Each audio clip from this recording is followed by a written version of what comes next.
Hi everyone, good morning. Ngasigi vlog se hospital da lairingay hongna semakpa video singdu adu hapaga semjarakpani. Ay numit khara kuina adum laitharae numit mangani subagi numidang wairamda yumda putharae bako.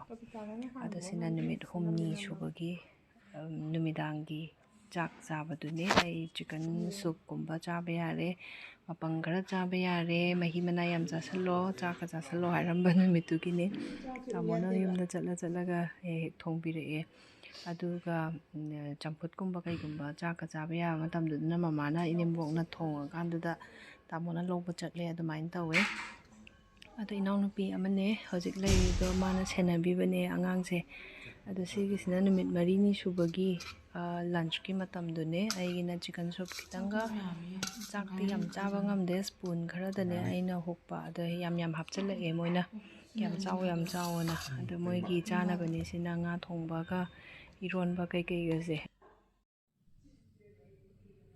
usa phajana thoe ngarangdi thokte angangi se sembire cha thoiba dukan changi ngarangdagi yellow khatang ka urene ne enai siuda laigene si mai horen ngasidi pudhaba yarani ne magi se khutmoja khomoja dagi puri sinoren phi mathada gukhina bako aduga moigi sina langot ki type ta sembado moigi enai siudagi takpirakpane dui mongda enai pe sembane mai adunuma yatsan binaba aduga mai masagi ahanbagi konnaba phi laire aduga si mathangdana tiragi kitang lumnaba simaga laire aduga moigi zip tawraga pack tawnaba bag tumaga ready dadi thamme akoina lairingai sida yellow khara urakpaduda ne moi yengbirame do kitang taste tawbodo khara budi thengani aduna result to phangbada nane taste tawreba ko ngarang pung tarwa anganbada ayokta adagi ngairagum sen thambigre aduna mai horen tholakpagi chatkibagi setpa yanaba thammese yang hangi laitabase pochai hapchanba khotpa hauradobani sina sizinadaba mai pochai singduni hapchanba khotpa tabakse hauradaba iromje kya piba tranga piba toisi breakfast ke sida kenomsu lai green tea na de red tea ni tamo sa ga desa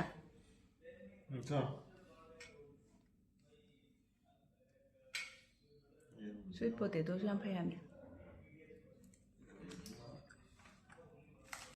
loire pochai phanamna puthagre pot hangjalae aigi sigi luggage thibida ngaire adagi punna paina ba mani kharaka adagi angangi simaina thamme ngasagi pack tawgiba gaido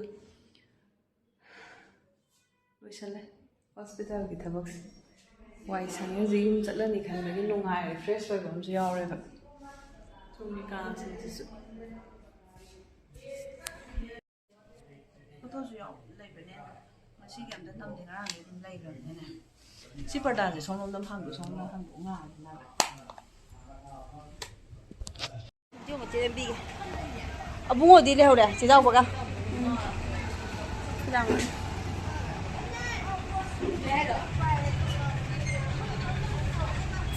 sa ji da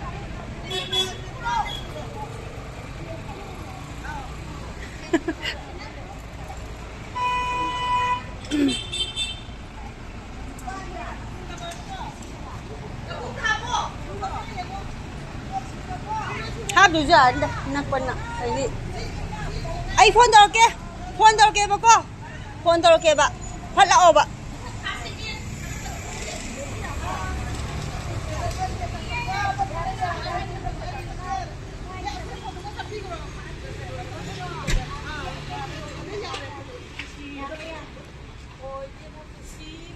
abra không abra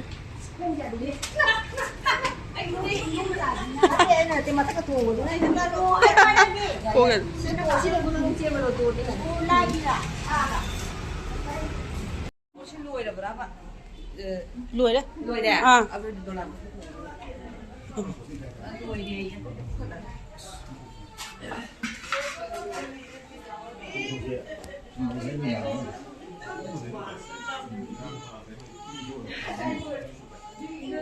Baby chứ ngoài mà. Mai yên như thế sao đấy ạ? Rồi, sao?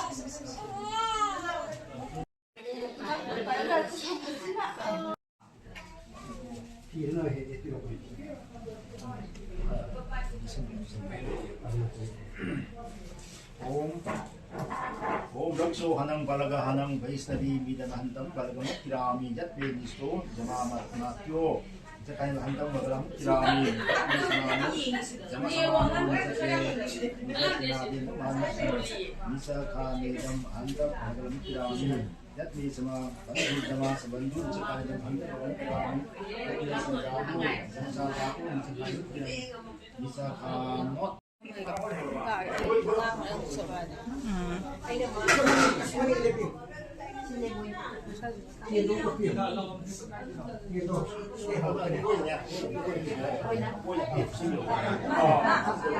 nè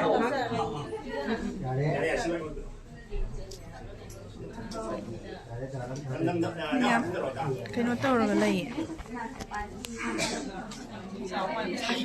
좀 짜오 그래. 기장 픽셀을 해야 돼 봐.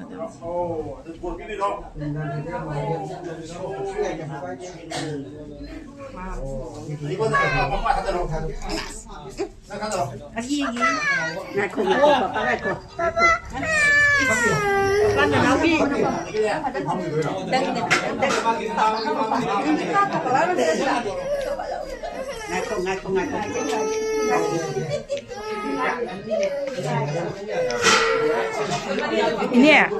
Nanti kan.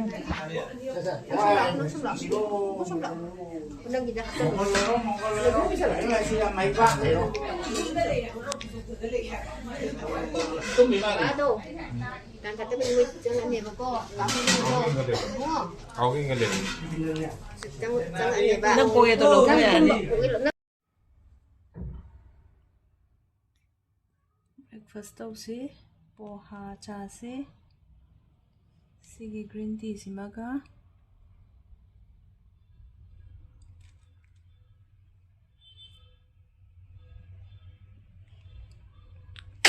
achi achi ingi ko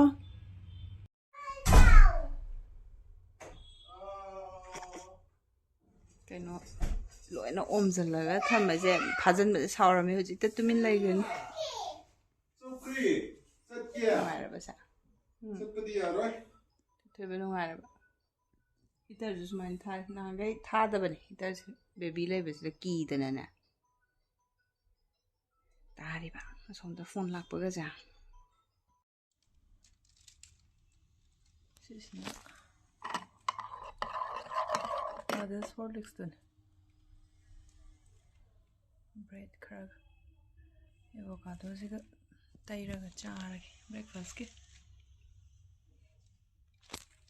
akan tumma semuanya miao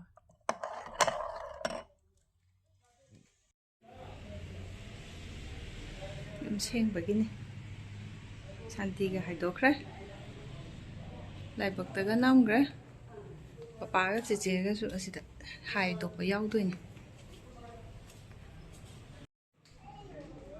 Dujoi tau bola abo?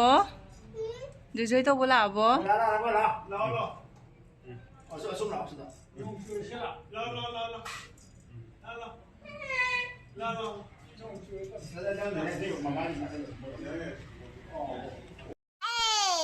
얘도 하보 하보. 하보. 응. 가자나 하보. 주말에 히퍼가 하보. 짱할로 가자 짱할로. 잘다 짱할. 응.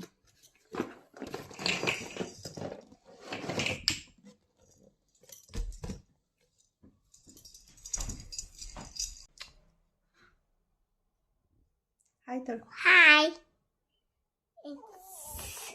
Oh. 하보 사네 해로. 하피 해로. 하피 해로. Happy happy. 하피 하피. 트라이앵글 하보. Hello. 응. 얘가. 트라이앵글 하보 트라이앵글. 트라이앵글 cái đây nụ. Triangle kadai no. No. Yeah. Triangle kai is Yes. Yes. Ah. Happy. Mathan to hapo. Mathan to triangle am lai hapo. Oh yeah.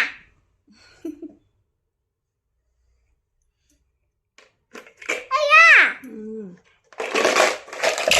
Now khangani dumani am langadi.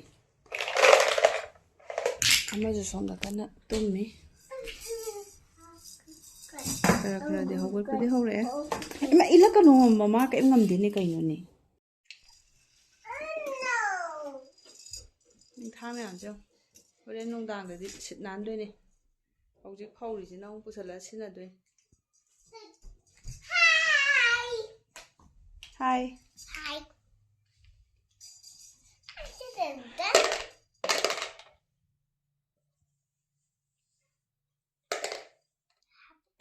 Ama ani haro. Amma Annie. Haro. Annie. Emma. Ama. Amma. Hmm. Amma. Amma. Amma Annie. Ama ani. Amma Annie. Ama. Amma Annie. Ani. Amma Annie. Ahum. Amma Annie. Talle nang lamhele. Amma Annie. Langan oh ngang le hol. Amma Annie. Oh. Ah. Ah. Lami angang si. To mama lai. Numidang se ko chen che liye se. Khabar pari. Kadai khabar baba masak tom te yenge. Khabar baba masak tom te yenge.